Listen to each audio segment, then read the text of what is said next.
We may have gotten a break in the snow, but not from the slick road conditions. Washington State Patrol troopers are urging drivers to slow down this morning. Drivers were stuck for hours on an interstate in Oregon, but even amid the chaos, we saw a little kindness. Today marks 1 year since the Parkland school shooting. This morning, the community is coming together to remember the lives lost.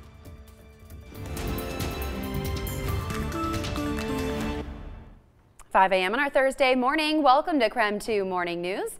I'm Jen York. And I'm Brittany Bailey. We do have one school closure so far to pass along to you this morning.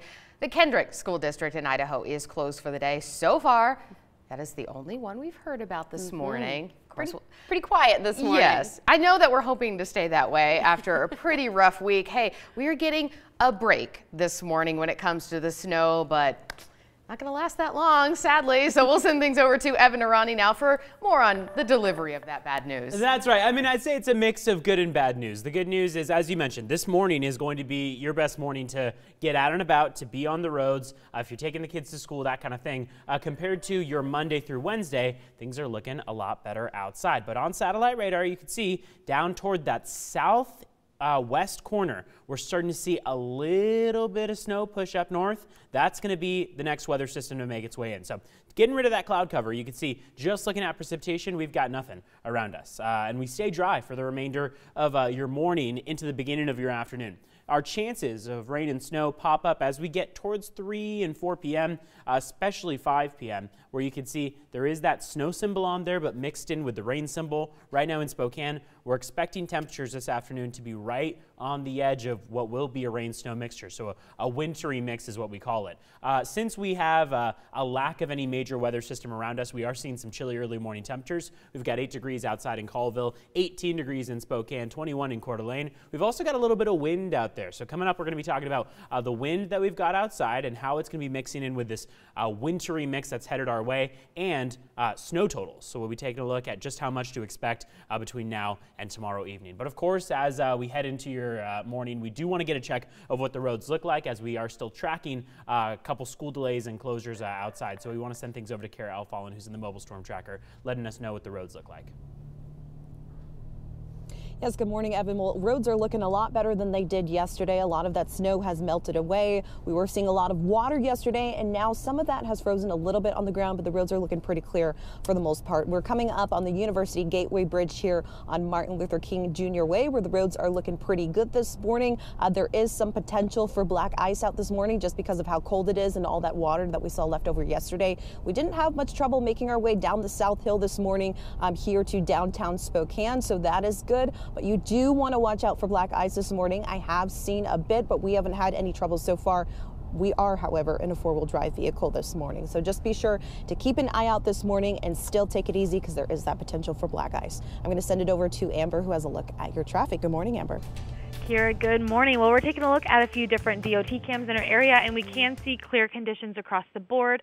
It does look like traffic is still pretty quiet right now as far as drivers on the road, but for the weather conditions, and Kira showed it to us as well, but we're not seeing any leftover snow or slush on the roadway, but it does look like the roads are still wet on this Thursday, so you might run into some slick conditions, and definitely something to keep in mind before you start your morning commute. I will keep an eye on the roads in case anything does happen, but for now I will go ahead and send it back to the studio. Amber, thank you so much. Well, we are seeing a layer of ice this morning on many roads. Washington State Patrol troopers do have a warning for drivers to be careful. Trooper Jeff Sevigny says he has seen the number of collisions drop since the beginning of the week, but the numbers are still high. So he tweeted there were 79 crashes between Monday and Tuesday in District 4. There were 42 on Tuesday through Wednesday. So take it easy out there this morning on the morning commute. Definitely don't want to be one of those figures. Absolutely not. All right, another thing you should keep in mind on the roads are the snow plows. Spokane City leaders want drivers to give plows plenty of room. Snow plows have multiple blind spots, which make it difficult for drivers to see you. The areas in red show you those blind spots, which is pretty much everywhere. Yeah.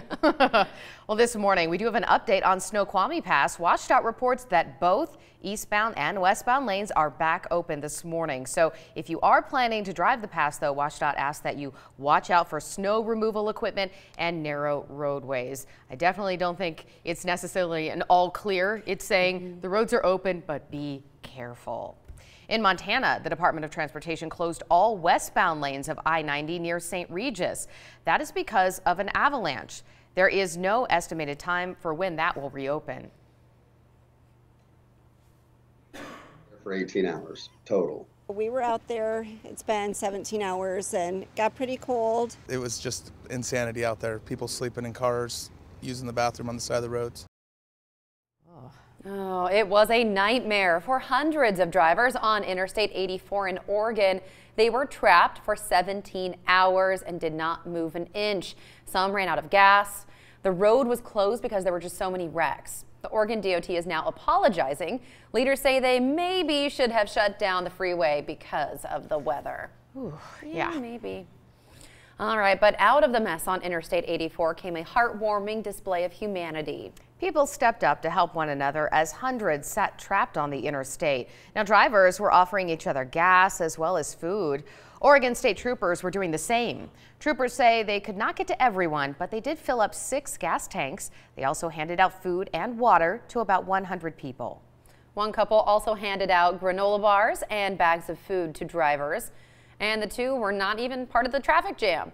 They just showed up and offered to help. One driver who saw them says he is thankful and wants them to know how much their gesture meant. We need more people like these young people. And that's it. It was awesome. I really felt a warmth watching them do that.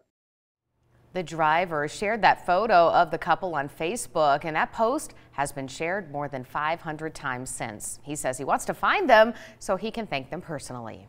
That is certainly a good gesture. If you're stuck on that road for hours and hours, that's just miserable. And not everyone plans to be stuck that long, so you might not have any food or water in your vehicle because you're just hopping in to get one place to the other, not thinking about it. I guess it's a good reminder why this time of year we're all supposed to have those emergency kits in our vehicles. Pack your car. Well, the National Guard is helping first responders in North Bend. The service members are helping to reach people trapped by snow. Eastside Fire Department's battalion chief says the Guard has equipment and capabilities that local fire departments do not have.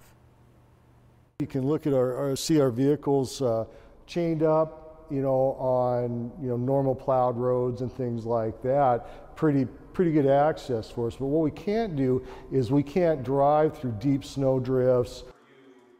Guard members have already helped with at least one call.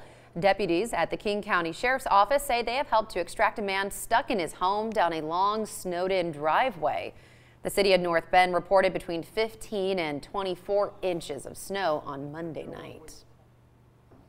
Well, it was a bumpy ride for passengers on board a flight from Orange County, California to Seattle. The Compass Airlines flight operating as Delta Connection made an emergency landing in Reno. That was after severe turbulence.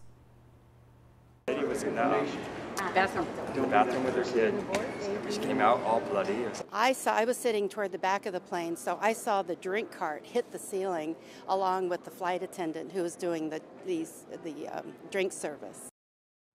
Wow. Ooh, that is some severe turbulence. Because that drink cart is pretty heavy, filled with all of that. My goodness. Well, many items, as you saw there, fell into the aisle. 2 passengers and a flight attendant were taken to the hospital with injuries. Well, this morning, we are remembering the 17 people who were killed in the Parkland school shooting. Today marks 1 year since that attack. It happened when a gunman opened fire at Marjorie Stoneman Douglas High School in Florida. More than 1 million people across the country demonstrated in the weeks after the mass shooting, demanding change. The Giffords Law Center reports 26 states and Washington, D.C. enacted 67 new gun control laws last year. That is triple the number from the previous year. But Parkland survivors say lawmakers need to push for universal background checks. There were 300 plus mass shootings last year, and we're talking about the anniversary of one of them. You could pick any day and it's an anniversary of mass shooting in America. And if that doesn't bother the people watching this, then they are not paying attention. For the first anniversary, some students say they are going dark on social media.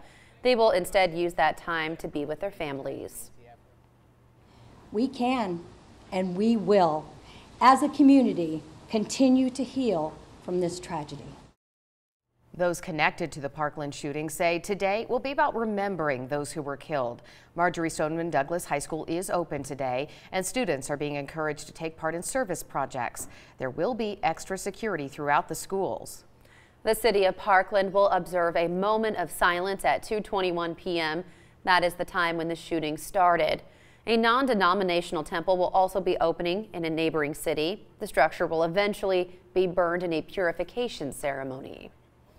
It is 5:10 on the dot now on this Thursday, and we are tracking the road conditions for you all morning long. We'll let you know what you can expect on your commute. And it looks like we're starting our morning off with mostly dry conditions outside, but changes are on the way. The dry skies don't last forever. I'll let you know what to expect going into the rest of the day.